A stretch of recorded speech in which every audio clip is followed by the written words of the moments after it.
All right, welcome back to the deep dive. Today, we're tackling a question that seems, well, pretty simple on the surface. How do you clam a professional broadcast camera into a box that's barely bigger than a hockey puck? We're going to be unpacking the AIDA Imaging GEN3G-200.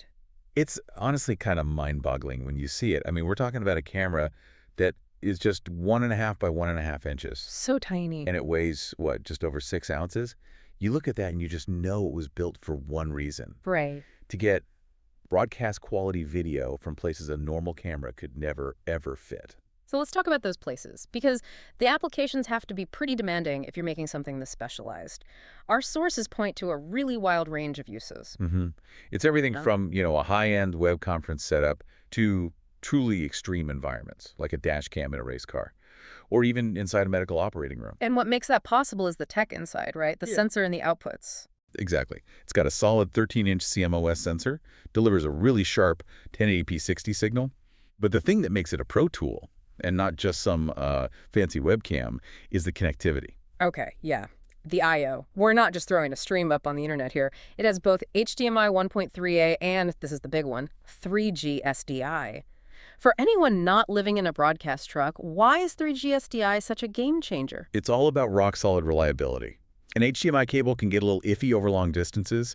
SDI is the industry standard. You can run that signal hundreds of feet over a single cable with basically zero latency or signal loss. Uncompressed video. Perfect uncompressed video. You need that for any serious multi-camera setup. And speaking of multi-camera, this is where it gets really interesting for me. This tiny little box has Genlock. Tri-level sync Genlock. I mean, why would a camera you've tucked away somewhere need that kind of frame-perfect timing? That is the magic bullet for live production. Genlock is an external signal that basically tells the camera's internal clock to sync up perfectly with the main clock of the entire studio, So every camera's on the exact same page. to the millisecond.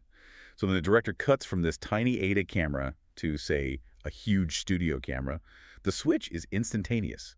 It's clean. No flicker, no screen tear. None. That's what true broadcast integration is all about. And that flexibility goes even further, doesn't it? It has a CCS mount. Yeah, so it ships with a standard 4mm lens, but you're not stuck with it. You can swap on a telephoto, a wide angle, whatever you need for the shot. That's huge. It is.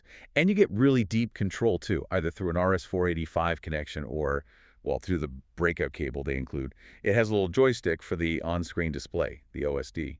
And that's not just for brightness and contrast, I assume? No, you get professional tools like advanced noise reduction, flicker detection, black level adjustments, stuff you absolutely need when you're trying to match it to other cameras.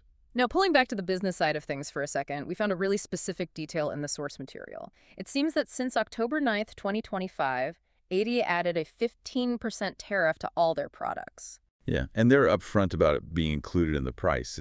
It's unusually transparent, isn't it? It really is. Instead of just quietly raising prices, they're basically pointing to global supply chain costs. It's a key detail if you're a pro budgeting for this kind of gear. And for that investment, the seller, HDTV Supply, they offer quite a bit of assurance. Free shipping, a 2-year warranty, and free lifetime tech support.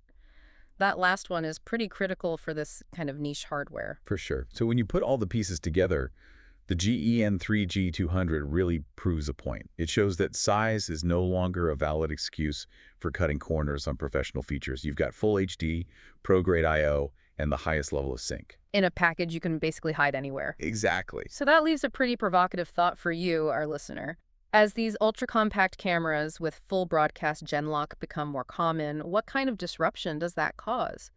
Think about fields where space is at an absolute premium, but timing is also mission critical. Like remote surgery, maybe? Well, yeah. Or esports, where you could integrate sensors directly into a player's headset or mouse and have it all perfectly synced for the broadcast. When you can guarantee broadcast-level timing in a camera you can place literally anywhere, what new possibilities does that unlock?